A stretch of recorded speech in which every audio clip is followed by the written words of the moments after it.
Coming up, 2015 NFL MVP Cam Newton and the Carolina Panthers take on Alex Smith and the Washington Redskins.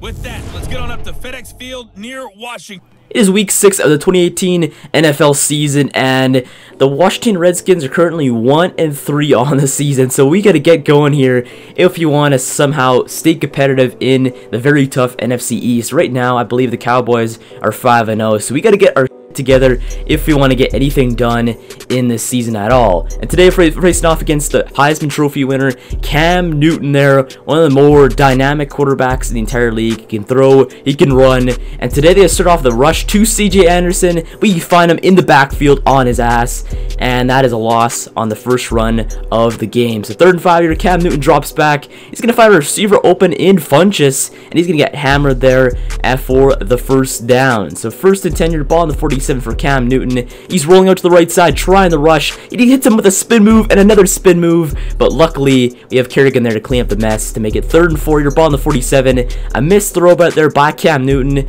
allows us to go on offense for the first time today. And taking a look at our terrible offensive line, the only good pieces are pretty much Trent Williams and Brandon Scherff. The rest can all get thrown out. But today, Darius Geis' first rush of the day for him, and he's getting caught in the backfield for a loss. 3rd and 11 here, Alex Smith drops back, rolling out to the right side, finding a receiver open, and that is our boy Robert Kelly. They're getting the reception, but not enough for the first down as he cannot stiff arm the dude. 2nd and 3 here for the Carolina Panthers back on offense there. Christian McCaffrey gets a rush today, and he gets caught there for a couple yards on that one to make it 3rd and 2. Ball on the 47. Another rush to Christian McCaffrey. He gets caught. Gets a couple yards there, maybe 1 yard at least, but he gets caught by Ioannidis there in behind the first down line to make it 4th down, so they have to punt it once again. So Darius Geis, another rush on that one, biggest rush of the day for him so far, about 8 yards on that carry. Now it's about 2nd and 10 yard, ball on the 17, and Jordan Reed sheds a tackle, and he's going down the field. No one ahead of Jordan Reed. He just has to outrun the Carolina Panthers, but luckily they catch him on the 5 yard line there for the tackle. And Jordan Reed, huge play for him. He is a beast. You do not want to catch him on one-on-one coverage because he's either gonna truck you or outrun you because he's got some speed for a big tight end. But there's Darius Geis there, heading out to the right side. He sheds off a tackler and heads into the end zone for the first rushing touchdown of the day for him today. So Darius Geis getting us on the board there, now up 7-0 there, doing a little dance there, celebrating as we're finally up against the Carolina Panthers like we want it to be, like we've been planning all week on doing, because this game is crucial for our season. We cannot go down 1-4. We have to make this 2-3 if we want to stay competitive in that NFC East division. But Darius Geis there celebrating as we're up 7-0 here, but a great passer by Cam Newton is going to go find a receiver there for a big first down there. And guess what? Another stop in the backfield for the Redskins defense, and they're going out for the field goal, but for some reason Graham Gano misses that field goal. I don't know how he missed that one, but very surprising that Graham Gano can miss a kick like that. But regardless, back on offense, 2nd and 11. We find Paul Richardson over the middle there for the reception, and a big first down there for Paul on this day. And just reminding you, Paul Richardson is back. He was injured in week 1 with, I believe, a shoulder tear, but he's back finally, and that's good for our offense because we need him. But there's Alex Smith trying to find a receiver open there, but it's intercepted as the Panther just jumps up and snags that one. And that is an unfortunate interception for Alex Smith on the day. So now it's 2nd and 10 yard, ball on the 19 for the Panthers offense as Cam Newton gets clobbered in the backfield by, I believe, Ryan Kerrigan for a sack. And now it's 1st and 10 yard, ball on the 50 for us back in offense. And we're going to find, it looks like Jamison Crowder there for the reception and a huge first down and big gain there for us on offense. As Jamison Crowder, probably one of the more underrated receivers, I'd say, in the entire league. He's got some speed, he's got some hands, and most importantly, he's got a good quarterback to go throw it to him. But there's Alex Smith trying to roll to the right side, trying to get a blocker there, but for some reason, the CPU does not block, and that leads to an Alex Smith injury. The one thing that pisses me off so much in this game is that sometimes the CPU, it's so obvious you want to do a run play, but they do not block for you, so you end up getting hurt or getting a huge fumble maybe against your quarterback. That's the one thing I hate about this game, is the blocking. It needs work immediately. But regardless, there a big passer by Cam Newton there for the reception and a first down for the Panthers offense. But luckily, we're gonna go snag that one, and that is Zach Brown there getting the interception there against Cam Newton. Just snagged that one, and now we're back in business on the 43 on the opposite side of the field. So 2nd and 10 yard ball on the 43, play action right to Geis, and it looks like Hogan is going to get blocked there as that is swatted down by the defensive lineman from the Panthers. But we're going for a 60-yard field goal for Dustin Hopkins, and that one's got some leg, and that one is through. So for some reason, Graham Cano cannot hit a 40-yarder, but for some reason, Dustin Hopkins can hit a 60-yard field goal. I know that's probably due to the wind, because there was a little bit of wind to help him out, but still, it's very weird seeing Dustin Hopkins outplaying Graham Cano, a veteran kicker like that. It's just very surprising to me. There's Anderson getting the first down there, and now it's Cam Newton there finding a receiver over the middle there. That's fun, just getting the reception and a big first down for them as they're marching down the field, trying to put up points by the end of the half. And there is a mistake by me, at least Josh Norman, over missing that one, and now it's 1st and goal for the Panthers as they're going to find Christian McCaffrey there for the reception over the middle, and he's just going to make it into the end zone for a Panthers touchdown. So they finally get on the board here in this game. It's a 13 to soon to be 7 game, 53 seconds left. We have a possession. We could probably make this one a quick 3 points if we get down the field quick, but Paul Richardson shits off a tackler, spin move, and he is gone pretty much. You're not going to go and outrun Paul Richardson on that one. Touchdown Redskins on a single play with 53 seconds left in the half, and he's just celebrating, going crazy after that huge play by Paul Richardson, shedding off a tackler, spin moving him out of existence, and heading into the end zone easily to make us 20-7 game here. Down at the field, a floater pass, but Andrew Nicholson cannot pick that one off suddenly. I have no idea how he couldn't pick that one off. But Darius Geis there, a man on a mission, could have broke that last tackler and would have been easily gone. But luckily they had another Panther in the area to make that tackle. As Darius Geis, he shows some flashes of brilliance here in this game.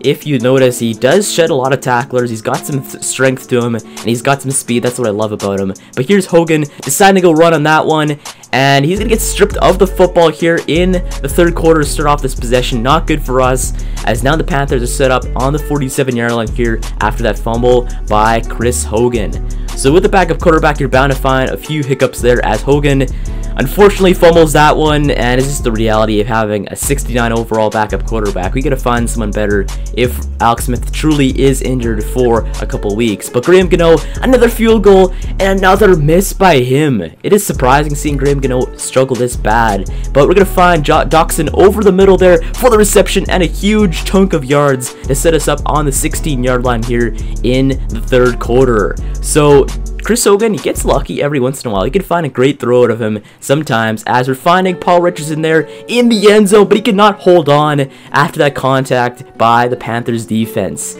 So now the Panthers backing off to 3rd and 5, and they're going to find a receiver deep down the field, but that one is disrupted by the Redskins defense. Our secondary has been tough all day long. It is 2nd and 10 here, and we're going to give the rush to Darius Geis. But Darius Geis, he's been picking up a pretty considerable amount of yardage in the 2nd half so far. He's been getting some carries because we're up 23-7. You want to get as many carries to Darius Geis as possible because he could do stuff like that. He can go plow through players, he can get yardage. Yardage after contact is huge for him, as they find Greg Olsen there for the big reception and a big chunk of yardage there to set them up. 2nd and 6 here, ball in the 47. Cam Newton waiting, and he's going to find a receiver there just enough for the first down yardage, as it seems like Cam Newton have a very efficient day today. Barely any missed passes there, a couple there that were crucial to getting first downs, but a fumble there by the Panthers receiver is going to lead to a turnover as he recovered that football. So one thing I always do in this game is hit stick, hit stick, hit stick, because you can drive fumbles like that easily in this game so far this year, as that's going to lead to a turnover for us. We set up on the 39-yard line here. A great rush by Darius Geis at, I believe, 10 yards in that one as we get the first down. But play action Darius Geis. We're going to go find a receiver there open for the pass and for that first down. So we're finding receivers open here in the 2nd half, as Chris Hogan having a great half so far. He hasn't really done too many bad things besides that fumble, as another rush to Geis, another huge chunk of yards there, 8 yards for him as you get close to a first down. But at least our run game is finally picking up as Perrine gets in there to get 7 yards, sits up first and goal territory, and we're going to find Jordan Reed there just enough for that touchdown. So Jordan Reed just crosses the end zone, he's going to whip, and he's going to go and celebrate as we're up 29-7 here in the fourth quarter. Pretty much, I'd say this game is over as long as we shut down their offense, I believe, like one more time or two more times. But whipping for Jordan Reed in the end zone as we're up 30-7 here, 3 minutes 51 seconds left in the fourth quarter. We pretty much have to play prevent defense and not allow touchdowns on the board. But another great catch there by a Panthers receiver. He gets plowed by Ryan Kerrigan, but no fumble for him as he actually holds on to that football. But another reception there by a Panthers receiver. That's Smith getting another reception for another first down over the middle. So right now, they're trying to go comeback. Torrey Smith trying to lead that comeback for the Panthers there. Leads his first and 10-yard ball on the 39 for the Panthers. Cam Newton, happy feet in the backfield, and he's going to find himself clobbered on the turf by Zach Brown. Hell of a game for Zach Brown. He's got a pick, he's got a sack, he's got like 8 tackles. I mean, the dude is very efficient and probably our MVP on defense. As another fumble there by the Panthers receiver. That's actually Christian McCaffrey there getting the reception, but fumbling that football. 2nd and 7 here for the Panthers right now as they're trying to come back here. 48 seconds left. A reception there by Funchess. He fumbles the football, and that football is going flying down to the 10-yard line of the Panthers. Let's see this.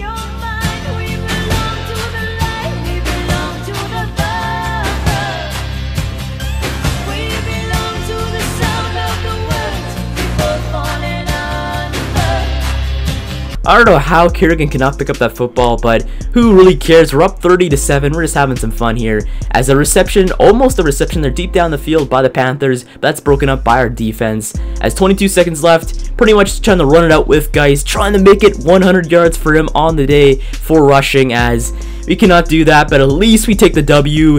And the Panthers, just a terrible game by them on all assets of the game. We destroyed them in passing yards, in rushing yards, average yards per play, takeaways this time, and obviously on the score clock as we win that one 30-7 and put us at 2-3 on the season. So the Redskins end up breaking the 3-game losing streak as you defeat the Panthers 30-7 in Washington. So overall for passing in the game, Kevin Hogan had a great game coming in relief for the injured Alex Smith. But one thing that's good about this is that Kevin Hogan proved that he could come in and play very well, at least in the gameplay. I'm not sure about simulation. But Alex Smith, another good thing is that he is not injured actually. For some reason, he had a bruised sternum in the game, but I came back to the menu and he's not injured. So Alex Smith is okay. He's fine. He will play next week in the season. But regardless, Kevin Hogan, 129.4 passing rating, 154 through the year, 2 touchdowns, 0 interceptions. Cam Newton, 87.4 passing rating, 258, a pick and a touchdown. And Alex Smith, 158 and a pick before he got injured.